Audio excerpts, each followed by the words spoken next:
सलार से जुड़ी 11 ऐसी थ्योरीज जो ये दिखाती है कि ये केजीएफ यूनिवर्स का हिस्सा हो सकता है। नंबर 1, सलार का टीजर सुबह 5:12 पर रिलीज हुआ था और जब केजीएफ 2 में रॉकी लास्ट सीन में अपने शिप को लेकर समुद्र के बीच जा रहा था तब उसकी शिप में मौजूद 5 में से एक गाड़ी में 5:12 ही हो रहा था। इसी तरह अगर हम इंग्लिश अल्फाबेट में देखें तो 5 नंबर का अल्फाबेट होता है ई और 12 नंबर का अल्फाबेट होता है एल, यानी 512 का एक मतलब हो सकता है EL डोराडो यानी कि केजीएफ। नंबर 2, जब केजीएफ चैप्टर 2 में अधीरा माइन में काम करने वाले एक लड़के को मारने वाला था तब रॉकी उसे बचाकर वापस लाता है और उस लड़के की माँ रॉकी को आशीर्वाद भी देती है। और कुछ कन्नाडा न्यूज आर्टिकल्स के मुताबिक उस लड़के की माँ का कैरेक्टर सलार में वापस रिटर्न करने वाला है और ये कैरेक्टर शायद प्रभास की माँ का कैरेक्टर ही होगा, यानी सलार में प्रभास कोई और नहीं बल्कि केजीएफ में काम करने वाला उस मजदूर का बेटा होगा। नंबर 3, केजीएफ के पोस्ट क्रेडिट सीन में prime minister Ramika Sen Rocky से जुड़ी NIA की कुछ फाइल्स देखने के लिए जिस लोकेशन पर जाती है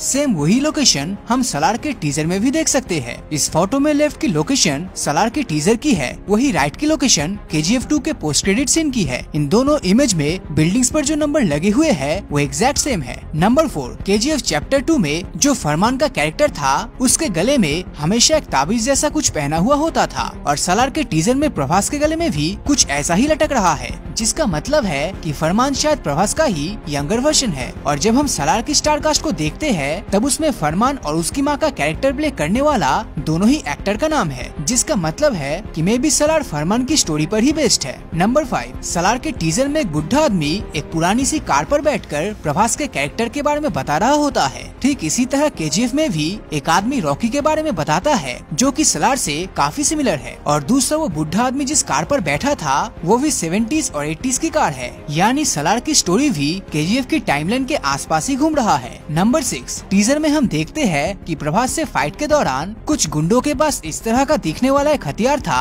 और सेम इसी तरह का हथियार केजीएफ 2 में अधीरा के गुंडों के पास भी था, यानी इसका मतलब है कि या तो अधीरा जिंदा है या फिर पृथ्वीराज सुकुमारन जो कि इस फिल्म का हिस्सा है वो शायद अधीरा का ही बेटा है। वो भी अपने हाथ में अधीरा की ही तरह एक अंगूठी भी पहनता है जो कि अधीरा और उसके बीच के कनेक्शन का एक काफी स्ट्रॉन्ग हिंट है। नंबर 7, सलार के टीजर की शुरुआत में जब वो बुढ़ा आदमी बहुत सारे गुंडों से घिरा हुआ उन्हें प्रभास के बारे में बता रहा था तब उसी सीन में उस बुढ़ा आदमी से थोड़ी ही दूर पर एक जीप भी खड़ी थी जिस पर US आर्मी लिखा हुआ था। और KGF 2 के एंड में हम देखते हैं कि इंडियन गवर्नमेंट के साथ साथ US गवर्नमेंट भी रॉकी के पीछे पड़ी हुई थी और क्योंकि सलार में भी US आर्मी की ये जीप हमें दिखाई देती है तो इसका मतलब बनता है कि जरूर प्रभास यानी कि सलार और KGF दोनों ही एक साथ मिले हुए थे और US आर्मी अब इन दोनों का पता लगाना चाहती है। नंबर 8, इस टीजर में US आर्मी से जुड़ा एक और हिंट है। टीजर के एक सीन में हमें एक हाईली इक्विप्ड आर्मी दिखाई देती है जिनके हाथ में MK16 गन थी और इन रियलिटी ये गन US मिलिट्री ही यूज करती है। और KGF 2 के भी एक सीन में हमें रॉकी के हाथ में भी ये गन दिखाई देती है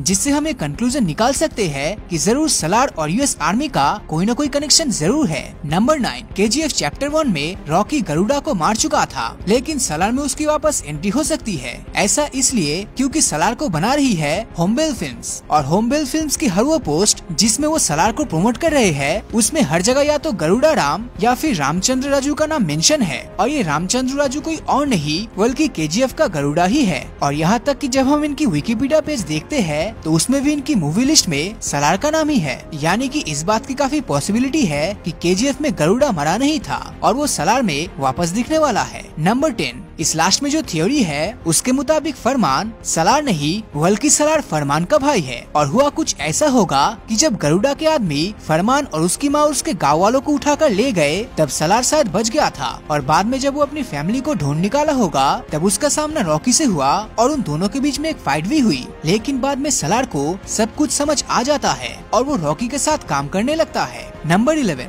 इन सब थ्योरीज के अलावा KGF और सलार में कनेक्शन ये भी है कि इन दोनों के एक्शन सीन्स और इन दोनों के स्टाइल और इन दोनों की कोरियोग्राफी काफी हद तक सेम है। बस इनमें एक छोटा सा डिफरेंस ये है कि KGF गोल्ड माइंस थी जबकि सलार में लिथियम माइंस होगी। और अब शायद रॉकी की नजर गोल्ड के बाद लिथियम पर होगी। यानी इस कनेक्शन के मुताबिक रॉकी और सलार का आमना सामना भी हो सकता है। तो दोस्तों आपको क्या लगता है, क्या सलार मूवी के अंदर हमें रॉकी भाई देखने मिलेगा या नहीं? अपनी राय नीचे कमेंट में जरूर बताना। और अगर ये वीडियो आपको अच्छा लगा हो तो इस वीडियो को लाइक और अपने दोस्तों के साथ शेयर करना मत भूलना। और अगर अभी तक आपने हमारे चैनल को सब्सक्राइब नहीं किया है तो सब्सक्राइब करके नोटिफिकेशन बेल को ऑन कर दीजिए, क्योंकि मैं ऐसे वीडियोस हर हफ्ते लाता रहता हूँ। तो मिलता हूँ आपसे अगले वीडियो में, और हमेशा की तरह थैंक्स फॉर वॉचिंग।